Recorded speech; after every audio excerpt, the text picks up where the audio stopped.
O Senhor esteja convosco. Ele está no meio de nós. Proclamação do Evangelho de Jesus Cristo, segundo Lucas. Glória a vós, Senhor. Naquele tempo, alguém do meio da multidão disse a Jesus: Mestre, dize ao meu irmão que reparta a herança comigo. Jesus respondeu: Homem, quem me encarregou de julgar ou de dividir vossos bens? E disse-lhes: Atenção, tomai cuidado contra todo tipo de ganância, porque, mesmo que alguém tenha muitas coisas, a vida de um homem não consiste na abundância de bens. E contou-lhes uma parábola. A terra de um homem rico deu uma grande colheita. Ele pensava consigo mesmo: o que vou fazer? Não tenho onde guardar minha colheita. Então resolveu: já sei o que fazer. Vou derrubar meus celeiros e construir maiores. Neles vou guardar todo o meu trigo, junto com os meus bens. Então poderei dizer a mim mesmo: meu caro, tu tens uma boa reserva para muitos anos. Descansa, come, bebe, aproveita. Mas Deus lhe disse: louco, ainda nesta noite pedirão de volta a tua vida. E para quem ficará o que tu acumulaste? Assim acontece com quem ajunta tesouros para si mesmo, mas não é rico diante de Deus. Palavra da salvação. Glória a vós, Senhor.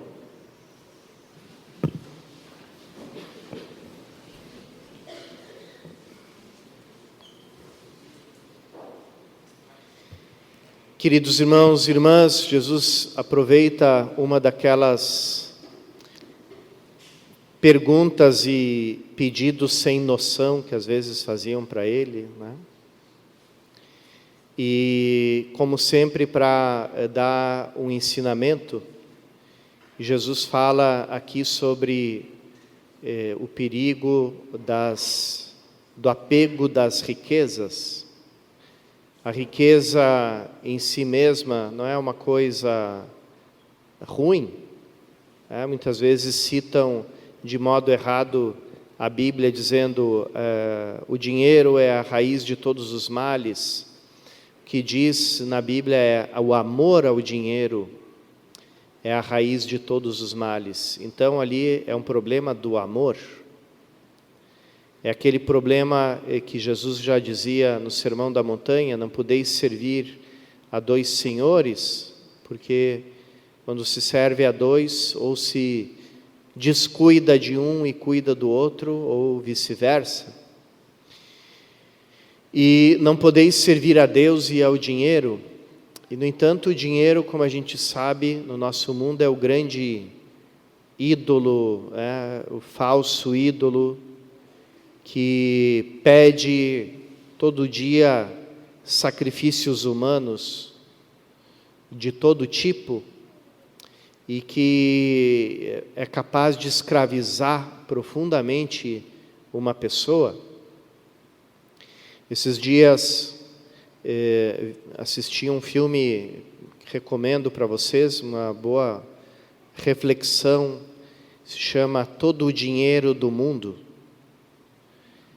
O caso verídico, né? Uma reprodução em filme de uma história verídica de um dos grandes magnatas da história do mundo, né? Um dos homens mais ricos da história, tinha quantidade de bilhões tão grande que ele mesmo não sabia quanto tinha. E aí sequestram um neto dele e ele se nega a pagar o resgate. É um caso que foi muito comentado na época em que aconteceu. E no meio do filme tem uma cena muito forte, que é aquela em que tem um agente que diz para ele, o rico, né, diz para o seu agente, diz assim: eu não posso pagar resgate nenhum agora, estou numa posição financeira muito frágil. E o agente pergunta: como assim? Ontem teve uma alta do petróleo e você ficou 2 vezes mais rico do que você já era? E ele disse: por isso mesmo. O petróleo está em alta, ele pode abaixar em qualquer momento. E eu fico numa posição frágil. Eu não me sinto seguro para fazer nenhum pagamento de nada.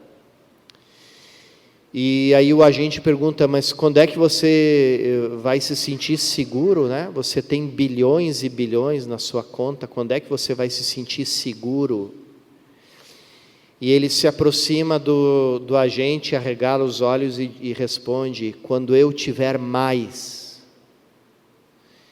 Então é sempre aquele mais que nunca chega, porque sempre que você tem, você pode achar que pode ainda ter mais, e nunca é suficiente. E a gente muitas vezes raciocina dessa maneira, né? O que é suficiente para viver?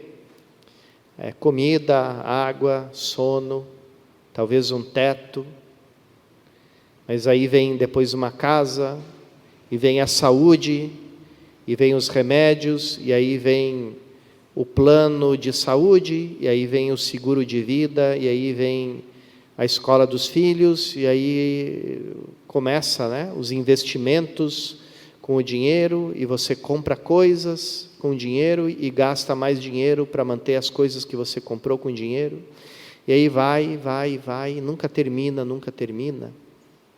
Quando eu morei em São Paulo, eu passei perto de uma mansão, de uma propriedade de uma das famílias mais ricas do Brasil, e conversei com os caseiros. Com muita confiança, eu tinha amizade com alguns membros dessa família, e eles me disseram assim: agora já faz 2 anos que eles não vêm tirar férias, não passam nem um dia sequer nessa casa, uma casa de veraneio, porque eles têm sempre muito o que fazer, eles não têm tempo para descansar. Se eles descansarem um dia, eles perdem tudo isso aqui. E então era uma casa com uns 15 caseiros mais ou menos, que mantinham a casa perfeitamente limpa, os jardins impecáveis, as flores, tudo, né, em perfeito estado, para ninguém, né, para ninguém ir nunca lá, né? E então existe uma ilusão. Por que o ser humano se ilude com o dinheiro? Porque ele acha que pode construir uma muralha de ouro, né, que seja tão grande, tão forte, que a morte não seja capaz de atravessar. E isso é uma grande ilusão, e como diz o Eclesiastes, uma grande vaidade, quer dizer, puro vapor, né? Como diz literalmente no hebraico, vapor. Então, por quê? Porque a vida é um dom de Deus. A pessoa pode cair de um avião sem paraquedas e sobreviver, e ela pode pisar em falso no cordão da calçada e bater a cabeça no chão e morrer na hora. Então, a nossa vida não depende, né, não depende do nosso dinheiro, mas a gente vive numa ânsia desesperada contra a morte, contra aquilo que nos protege da morte, e por isso a gente acumula sem parar, e nunca, nem sequer aproveita a alegria simples e honesta do nosso próprio trabalho, né, do fruto do nosso trabalho. Para tudo isso, São Paulo anuncia: nós cristãos não temos que ter medo da morte, porque nós já morremos. Diz ele nessa segunda leitura que a gente escutou: já vós estáis mortos, e a vossa vida está escondida com Cristo em Deus. Quando é que nós morremos? Morremos na pia do batismo. Ali morreu o homem velho, nascido da carne e do sangue, e nasceu a nova criatura, que não recebe a vida da carne e do sangue, mas recebe a vida do próprio Deus. Pois São Paulo diz: quando Cristo, vossa vida, aparecer, vós sereis semelhantes a Ele. A nossa vida é Cristo. E Cristo morreu, venceu a morte e ressuscitou e está vivo para sempre. E a nossa vida escondida com Ele.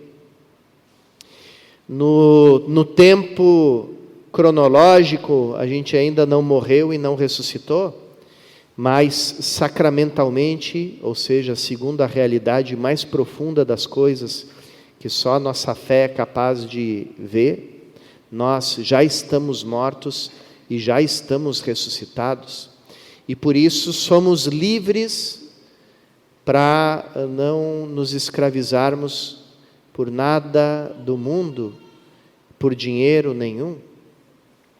Somos livres para viver uma vida não que se protege a si mesma, mas uma vida em modo de oferta, como aquela vida de Jesus Cristo, sabendo que a nossa vida está segura com Ele. E assim a gente se torna rico diante de Deus e não diante das coisas do mundo.